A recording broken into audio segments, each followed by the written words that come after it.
Hello dear students, आप सभी का स्वागत है आपके अपने यूट्यूब चैनल पे। आज चैप्टर 1 का ये लास्ट टॉपिक है। ठीक है, चैप्टर 1 का ये आपका लास्ट टॉपिक है। इसके बाद जो भी क्वेश्चंस आए हैं अभी तक, जितने भी एग्जाम्स हुए हैं, वो करेंगे हम चैप्टर 1 के। तो टॉपिक का नाम है passing structure members to a function. Passing structure members to a function.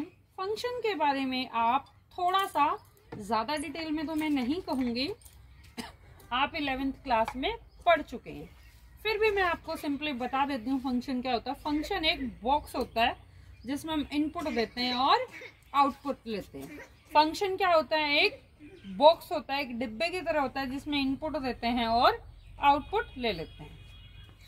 Function में 3 चीजें होती हैं। एक होता है डिक्लेरेशन फंक्शन की, एक होती है कॉलिंग और एक होती है डेफिनेशन।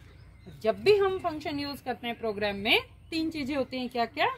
फंक्शन की डिक्लेरेशन, फंक्शन की कॉलिंग और फंक्शन की डेफिनेशन। फंक्शन की डिक्लेरेशन का मीनिंग बेटा क्या होता है? फंक्शन डिक्लेरेशन का मीनिंग होता है कि हम कंपाइलर को ये बताते हैं कि हम कौन सा फंक्शन यूज कर रहे हैं, हमारे फंक्शन का क्या नाम है। उसके बाद फंक्शन कॉलिंग। फंक्शन कॉलिंग क्या होता है? फंक्शन को यूज करना। क्या होता है? फंक्शन को यूज करना। नेक्स्ट है फंक्शन डेफिनेशन। फंक्शन डेफिनेशन का मीनिंग क्या होता है? फंक्शन को एक्सेस करना। फंक्शन को एक्सेस करना मीन्स जो भी हमने यूज किया फंक्शन में, उन चीजों को प्रिंट करवाना। तो जब भी आप फंक्शन यूज करेंगे, आपको फंक्शन को डिक्लेयर करना पड़ेगा, फंक्शन को कॉल करना पड़ेगा और फंक्शन को डिफाइन करना पड़ेगा। तो 3 चीजें होती हैं। चलिए प्रोग्राम के थ्रू हम इसको समझते हैं। हैश इंक्लूड iostreet.h, आपको पता है प्री प्रोसेसर डायरेक्टिव, कीवर्ड और हेडर फाइल्स। ठीक है, हम किसके बारे में कर रहे हैं? स्ट्रक्चर। स्ट्रक्ट पर्सन, स्ट्रक्ट क्या है? कीवर्ड। स्ट्रक्ट कीवर्ड है और पर्सन क्या है? Name of the structure. ठीक है, उसके बाद हम क्या करते हैं? डेटा मेंबर्स को डिक्लेयर करते हैं। मैंने एक मेंबर लिया एज और एक लिया सैलरी। एज किस टाइप का लिया मैंने? इंटीजर। और सैलरी किस टाइप का लिया? फ्लोट। इंटीजर आप सभी को पता है न्यूमेरिकल वैल्यू, फ्लोट में क्या होता है? Decimal values. ठीक है, दशमलव की जो वैल्यूज होती है, और इंटीजर न्यूमेरिकल मतलब 0 1 2 3 जिसमें दशमलव ना हो। ओके, उसके बाद ये हमने स्ट्रक्चर को यहाँ पे क्लोज कर दिया। अब सबसे पहले बारी आती है फंक्शन को डिक्लेयर करने की। इसके फंक्शन को डिक्लेयर करने की हमने मेथड 1 में किया था। मेथड 1 में हमने यहाँ पे वेरिएबल डिक्लेयर किया था ना, तो यहाँ पे हम क्या कर सकते हैं? यहीं पे मैंने फंक्शन को डिक्लेयर कर दिया। फंक्शन का प्रोटोटाइप क्या होता है, मतलब फंक्शन को डिक्लेयर कैसे करते हैं? सबसे पहले आता है फंक्शन का रिटर्न टाइप, उसके बाद आता है फंक्शन का नेम और उसके बाद आता है लिस्ट ऑफ पैरामीटर्स। अब मैंने रिटर्न टाइप क्या दे दिया? वॉइड। मीन्स फंक्शन किसी टाइप की वैल्यू रिटर्न नहीं कर रहा। डिस्प्ले डेटा मैंने लिख दिया नेम ऑफ द फंक्शन। ये मैंने फंक्शन का नाम लिया, आप कुछ भी ले सकते हैं इजी सा।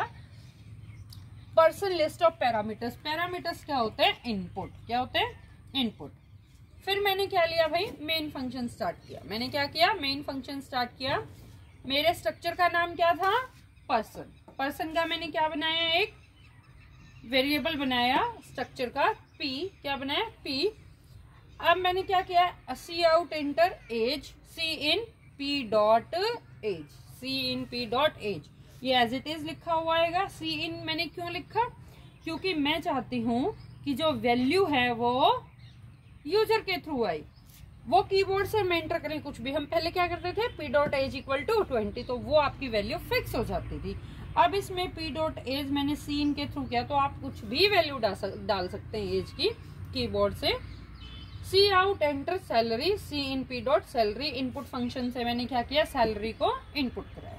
ठीक है, ये क्या था? यहाँ पे फंक्शन डिक्लेरेशन। अब किसकी बारी आती है भाई?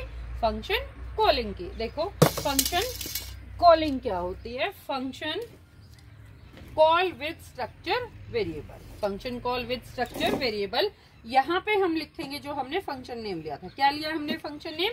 Display data. क्या लिया? Display data. और स्ट्रक्चर का वेरिएबल क्या बनाया था? पी। क्या बनाया था मैंने? स्ट्रक्चर का variable P.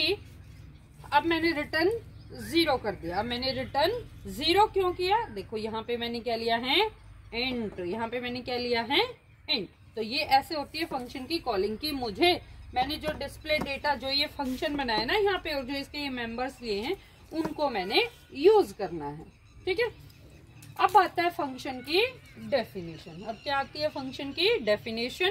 Function definition return type, उसके बाद फंक्शन का नेम, उसके बाद पर्सन क्या था स्ट्रक्चर का नेम और वेरिएबल क्या था p। ये मैंने फंक्शन को क्या किया डिफाइन।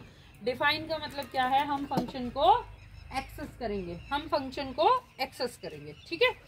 अब देखो डेफिनेशन और डिक्लेरेशन में क्या डिफरेंस है। यहाँ पे मैंने सेमीकोलन लगाया था और यहाँ पे सेमीकोलन नहीं लगाया हुआ। सी आउट डिस्प्ले इंफॉर्मेशन, सी आउट डिस्प्ले इंफॉर्मेशन ये एज इट इज लिखा हुआ आएगा। अब ये क्या है एंडल, एंडल से क्या होता है नेक्स्ट लाइन में क्या होता है, नेक्स्ट लाइन में C out age, C out age P dot age end L आपका लिखा हुआ आ जाएगा एज, और यहाँ से आपने जो भी एज एंटर कराई है वो डिस्प्ले हो जाएगी। C out salary, C out salary P dot salary, C P dot salary. देखो आउटपुट कैसे आएगा, एंटर एज, एंटर एज जो मैंने कहा लिखा था enter age. P dot age से मैंने क्या एंटर करवाया 12। फिर मैंने किया था एंटर सैलरी, क्या किया था enter salary, enter salary P dot salary से वैल्यू क्या ले ली मैंने 5400.50। ये क्यों ली, क्योंकि ये किस टाइप की है फ्लोट टाइप के, ये किस टाइप की है फ्लोट टाइप की। उसके बाद फंक्शन डेफिनेशन में जाते हैं हम। Display information as it is लिखा हुआ आएगा। यहाँ से हमने वैल्यू को क्या किया प्रिंट करवा रहे हैं, यहाँ से हम वैल्यू को प्रिंट करवा रहे हैं। पी डॉट एज वैल्यू क्या थी 12 और सैलरी की वैल्यू क्या थी 5400.50, ठीक है। अगर कोई भी प्रॉब्लम है तो आप मुझे कमेंट कर सकते हैं। वीडियो को लाइक कीजिए, सब्सक्राइब कीजिए। इसके बाद हम यूनिट 2 स्टार्ट करेंगे। Okay, thank you so much, thank you.